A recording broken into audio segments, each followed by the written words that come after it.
Bonjour! Bonjour! No. Time for bladder check. Check. So it's a show? It's a lifestyle. It's a religion. My emotions! My emotions! I'm still French. Ouais, c'est pas faux. I'm a woman, Mary. I can be as contrary as I choose. Non, moi je crois qu'il faut que vous arrêtiez d'essayer de dire des trucs. Hello. Oh. Hello. Hi. I'm Laura. I'm gonna watch The Legend of Korra Season 2, Episode 5. Normally today I'm gonna watch 4 episodes, at least, maybe more.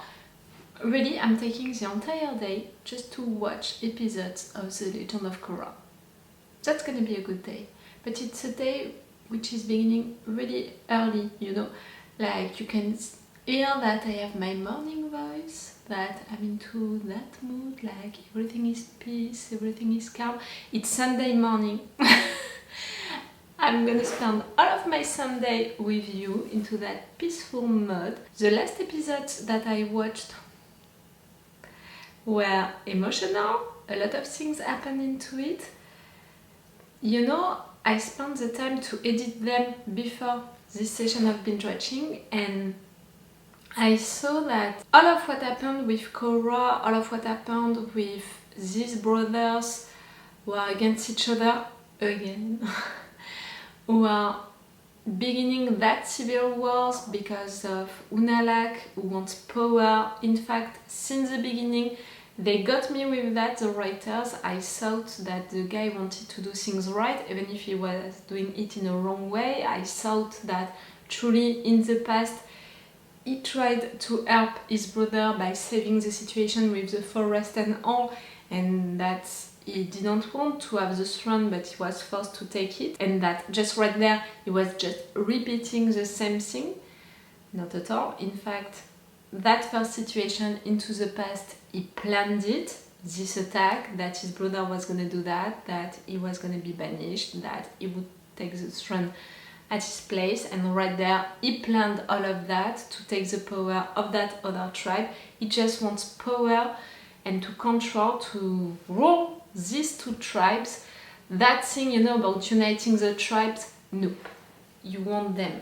It's two tribes for me, from the same culture, the same story, the same way of living, and that's why you have to think of them as one, because they are coming from the same culture, past story, and they are living in the same way. They have also the same issues, you know, the environment and all of that, but there are two different tribes still.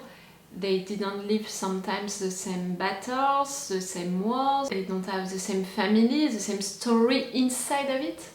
So that's why for me I prefer to consider them as two tribes from same people, maybe more something like that. But yes, he wants to rule them all, he wants to create a portal between the south and the north because of through the spirit world. I'm not sure of how it's gonna function, but I'm pretty sure that it's bad because you're using the spirit world for that, or at least you're using the spirit force for that. No, not at all. And the fact that he wants that portal, and he's doing all of that for power and all, it's making me think that the way that he's controlling the spirits like that, it's all of what I suspected and didn't want to believe into. The fact that maybe it's related to bloodbending, at least when he's controlling the spirits like that, it's not with peace and harm. Maybe he's forcing them to do stuff. That theory, I'm believing into it more and more, and I'm mad in advance because of that. But yes, I was saying that all of this story, that narrative arc with Korra and the Civil War, was interesting, was full of actions and moments like that. But in fact, what made me sad during the last episode, it was not that narrative arc, it was the other one with Tenzin and his siblings, because of the fact that they talked about their childhood and they said that Aang was not a good father. And I really saw during the editing that it made me sad a lot. And I took the time to think about it, why I was keep repeating in each episode, I don't want to know that, I don't want to learn that, why are you doing that?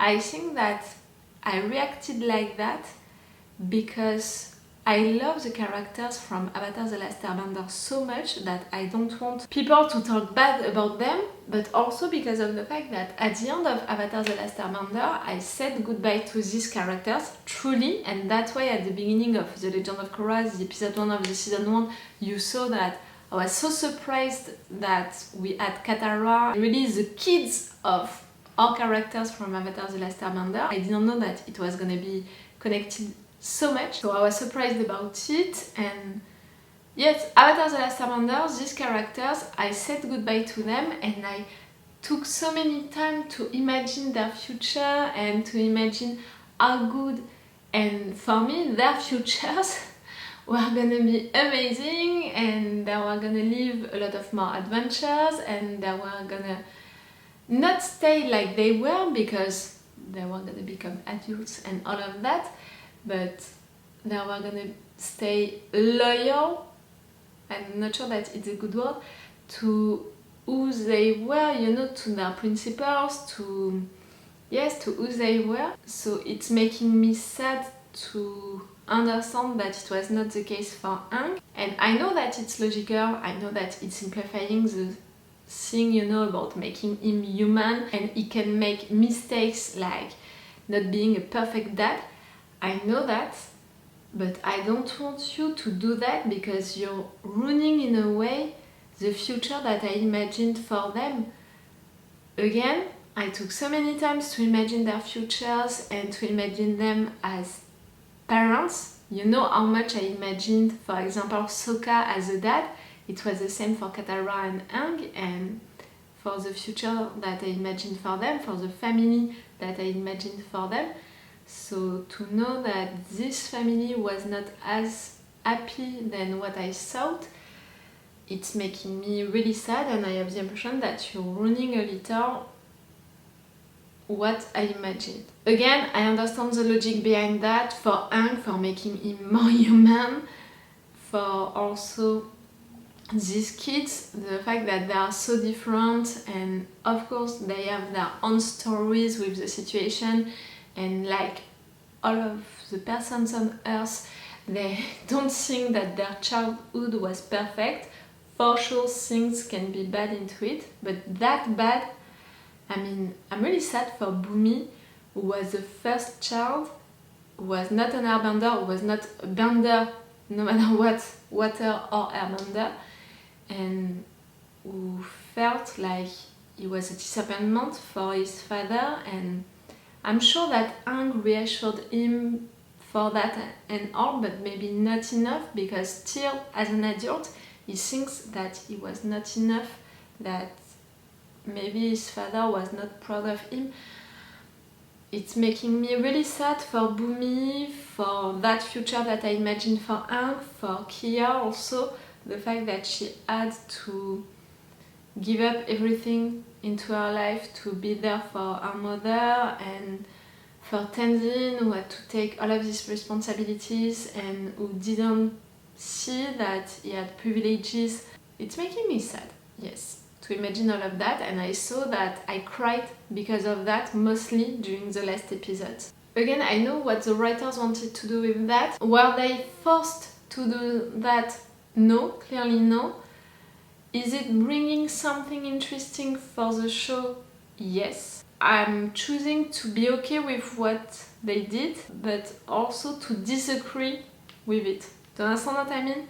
I can disagree with something and be like, okay, let's move on, let's not think about it more and all of that. And I didn't ask you your opinion about it during the reviews of the last episode, so I'm asking you your opinion right now. What did you think about how they treated that story between the siblings, and the fact that they transformed like that the future that the viewers could have imagined for Aang, you know, as a dad and all. For this episode, we're gonna have Korra, who was to convince the president, you know, of Republic City to come and to help into that civil war? Is he gonna accept to involve himself just like that, to involve also the United Forces and all, which means that we're gonna see General Iroh again.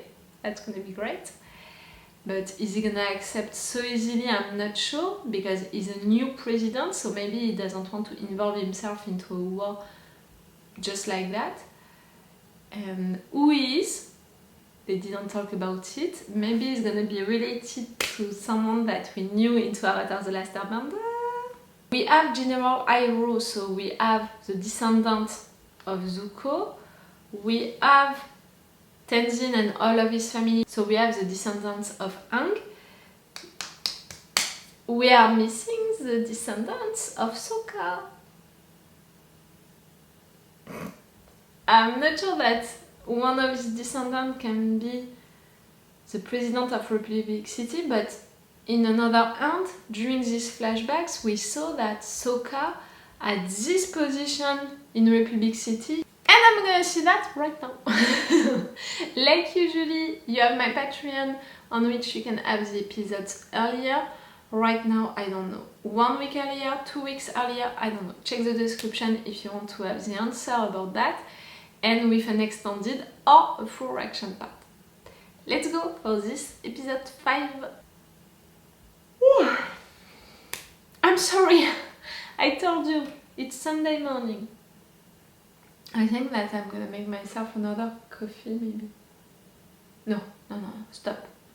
Stop with coffee. Welcome home, Avatar. Thanks for starting a war. I didn't start a war. Ah? Well, I did. There's going to be a Southern Water Tribe Peace March tonight. I need you there to make sure things don't get out of hand. I'm all yours. I'll go too. What should I be doing? What you want? And figure something out. Say, yeah. Have you ever seen Republic City at night? Varric is a cool character, but he's thinking about his interests, you know. I'll find her. She stole my husband. I need her alive. Fine. Watch me, Koki. You lay down and roll over. Good. Command respect. Oh! Oh no! Who did it? I saw a firebender running away from the blast. The North might not be responsible for this. Of course they're responsible. Who else would it be? You're not fair. Oh, I love that, people! Ah! He's gonna make... Well, I took a trip south for the Glacier Spirits Festival, was briefly engaged to a princess, then went through kind of a tough breakup there. But there's nowhere I'd rather be than Pro Bending Night in Republic City! Am I right, people? I mean, that gets pretty old. You know, sometimes I actually cry myself to sleep. Oh, buddy. I guess what I miss the most are these fans! Whenever I get confused, I just say Republic City or fans, and then everyone cheers. Nah. I think I just figured out your true calling. He's gonna use you. I'm very concerned by what's happening down there. But I don't think it's the Republic's place to interfere with internal Water Tribe matters. The people responsible. What? Who else would it be but the Northerners? No, Now, Korra. when you're young, it's hard to keep perspective. Sending troops is not something I can do at this time. But I promise I will work with Unalaq and the South for a diplomatic solution. My family is going to be wiped out, and it'll be on your head for doing nothing about it.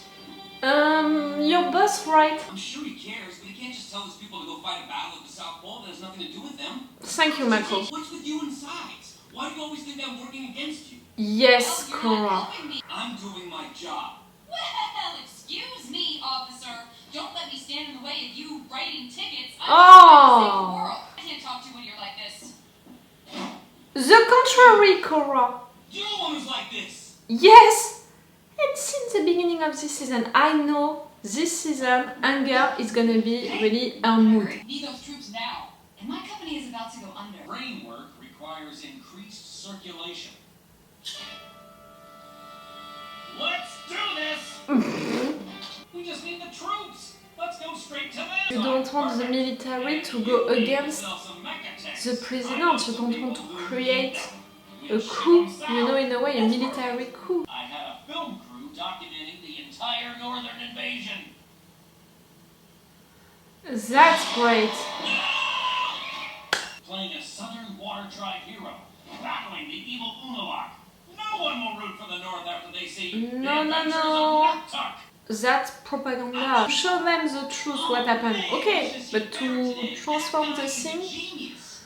Like Unalaq without President Raiko ever even knowing. Which? That's a terrible idea. That's the guy that attacked the center. Who I is? chose to beg for him. Glad I can help. Nuktuk. I think that someone wants that war to continue, has interest into that war, and maybe hired this man. You are in charge. Never forget that. No, you're rewarding him for bad behavior. But he's tickling me. And he's so sweet. You can't let him nap in the bed with you. You Why are not? alpha leader. He has to sleep on the floor. Oh, come on! Being alpha leader is lonely. Oh, Milo. If you don't get me results soon, I'm going to find someone who can. Are you threatening Lin? You better run that into payphone right now. You think? What makes a rookie big cop think he can interrupt my meeting with the president? He's a member of the Acme Kais. Someone must have hired him to He's make it a look member like of the Northern's Acme attacked the cultural Kais? center. What? Are they paying some cops, you know, I've to heard hide good their things stuff? about you. You've made some big triad busts for a rookie. Happen to know if they're plotting anything that might compromise the security of Republic City. He's Would you not gonna also? say. You're a man of the law before anything else. Yes, sir. Wait. There's something you should know. He's not only doing his job, he's also following his principles. The South needs military support before Unalaq wipes them out completely. Suppose I were to take the fleet south on some routine training maneuvers. And let's say we were to accidentally run into a hostile northern blockade. No one is gonna buy it. Mr. President, Even more now that Mako Take was any snitched. military action without an order from your commander-in-chief. Because if a single vessel leaves this harbor without my say-so, you'll be court-martialed. Am I clear? Your activities here are bordering on insurrection. The Avatar Yes. does not command the military of the Republic. Don't go behind my back Yes. again. but you should talk to the Fire Lord. My mother and grandfather have always been good friends of the Avatar and this underwater tribe.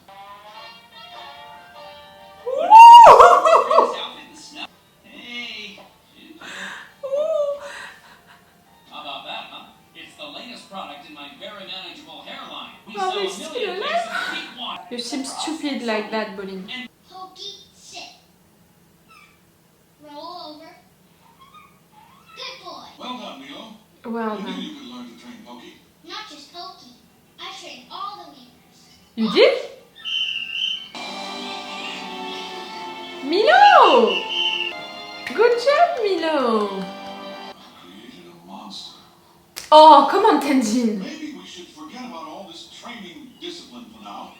Why don't you and Pokey just have fun? Ah, just be proud of him! You ratted me out to the president? Cora, let me explain. You're gonna have this discussion in public? Betrayed me and my family. Enough! Look, I have a job to do. Well, I have a job to do too, only it seems like you're always standing in the way of me getting it done. He's not standing in the way, he's... First, maybe there's no room for our He relationship. has opinions also! You're breaking So, up? What? I guess I am.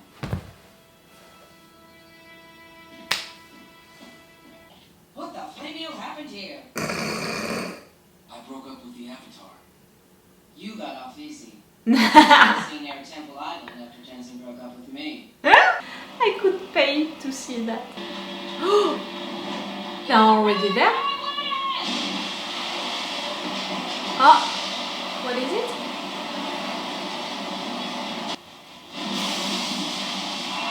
A spirit. Okay, Avatar state it's gonna help, but it's not gonna count. Can you do it yourself? Not fully. And again, I'm not sure of what it is really. Yes. Get out, you're gonna say that the spirit killed the Avatar. It didn't. Maybe she went into the spirit world, which could be great. The situation is not resolved at all with the spirit.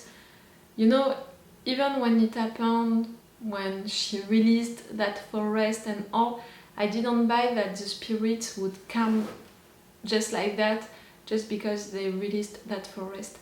Because of the fact that there is still an issue on another part, but also because for me, if the spirits are mad, it's for a particular reason. It has to be because, I don't know, like, they're mad at something. You did something, or people did something which hurt them, which changed their lives. The fact that they're attacking so much the avatar, and the fact also that we saw that statue of an avatar with these spirit things around her, I think that maybe one of your past life did something bad. But it's weird because it means that during Avatar The Last Airbender, the spirits would have been mad also and do all of that. Something happened, something new. So my theory is not working. For me, there is something, they are mad for a reason, and they are attacking the avatar like that so much for a reason also. I can't see it, but there is something right there. She didn't die, she went to the spirit world in my opinion, and it's great. You know how much I want to know more about the spirit world. During Avatar The Last Airbender, I thought that it was gonna be one part of Aang's training. I thought that like he mastered all of the different elements, he was gonna master the fourth element, the spirit world. In fact, no, it was the Avatar state, but I thought also at some point that it was related, the Avatar state and the spirit world. In fact, no.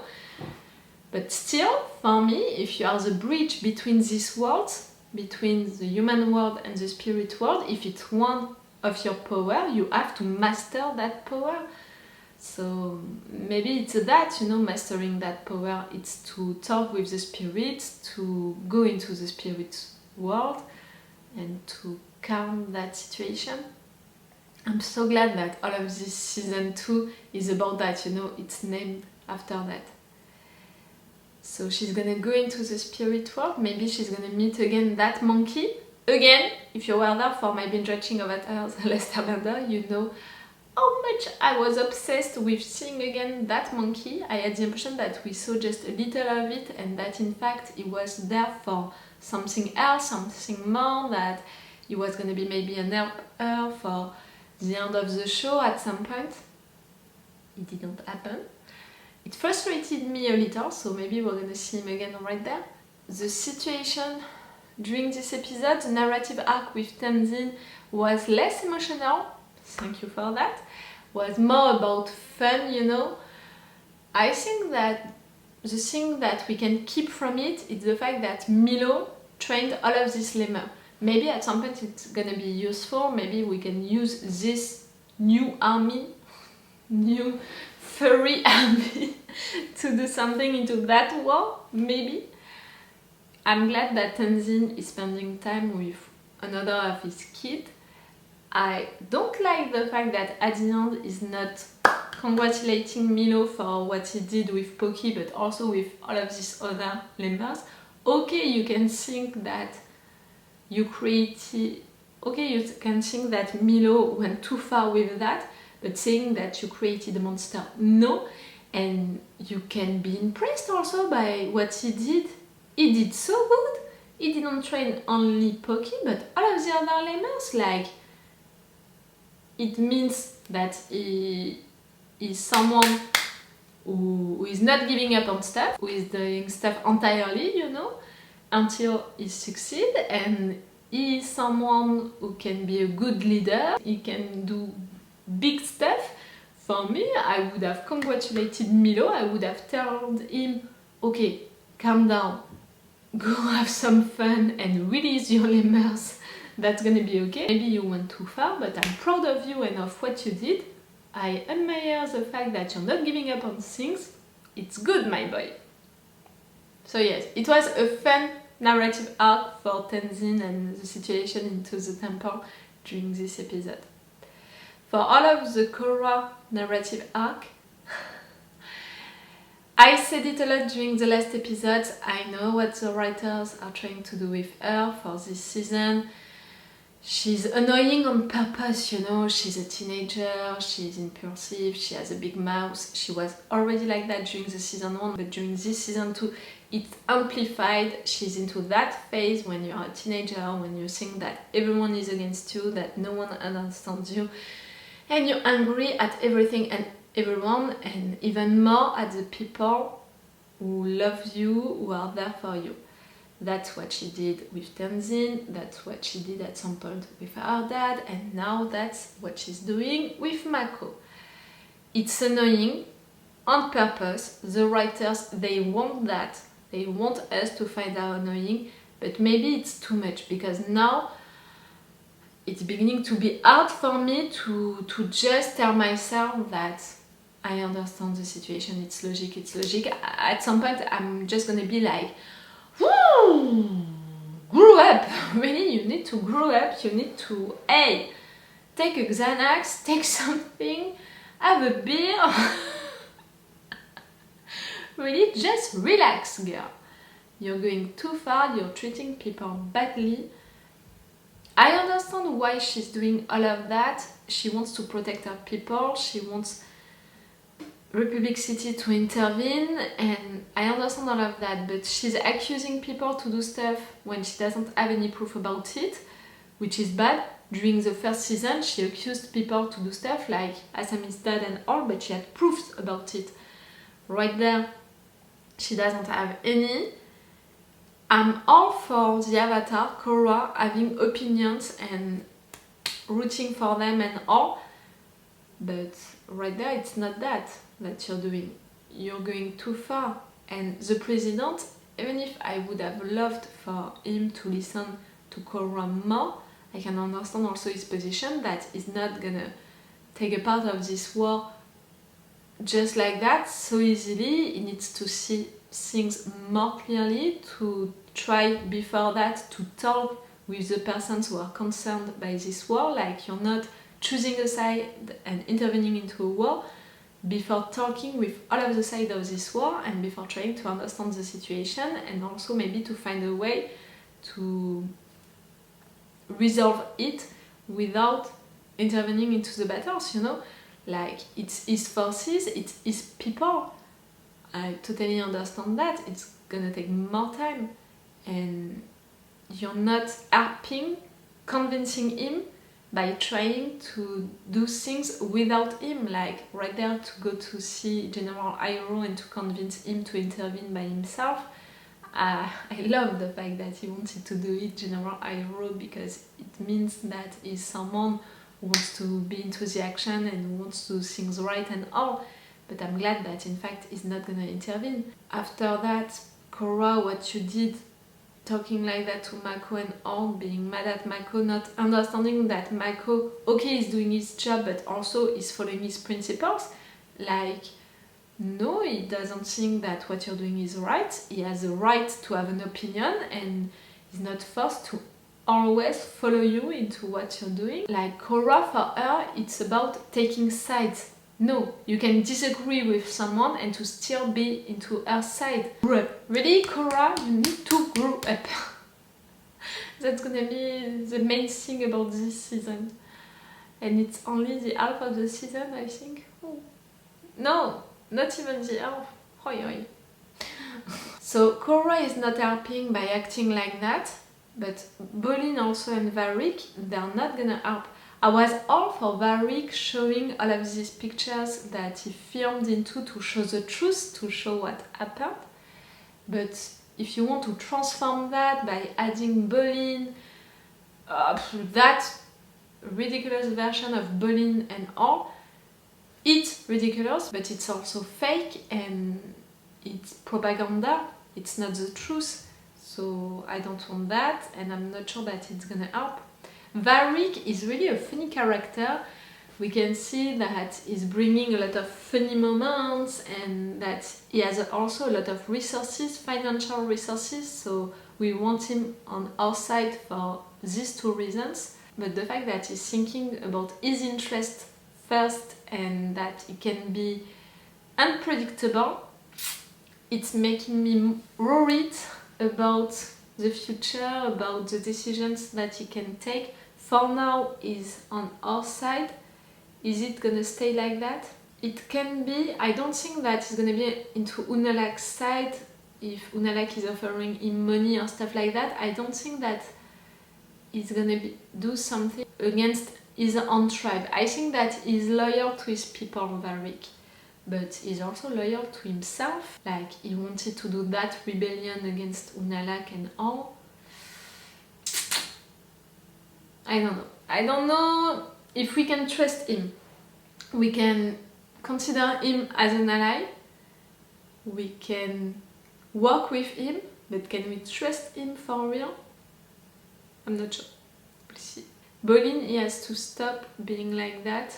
He has to show more character. It's really something with Bolin that I love with all of my heart. You know that he is one of my favorite characters. Him, Pabu, Lin, and also Asami, they are my favorite characters. So I'm all for Bolin, for supporting him, but I want him to show more character, like not only with his ex-girlfriend, but also for himself to be more confident on himself, to stop following people. Like right there, he's following Varric's ideas, but before that he was following Asami into that business meeting. Before that he was following Mako into all of these adventures.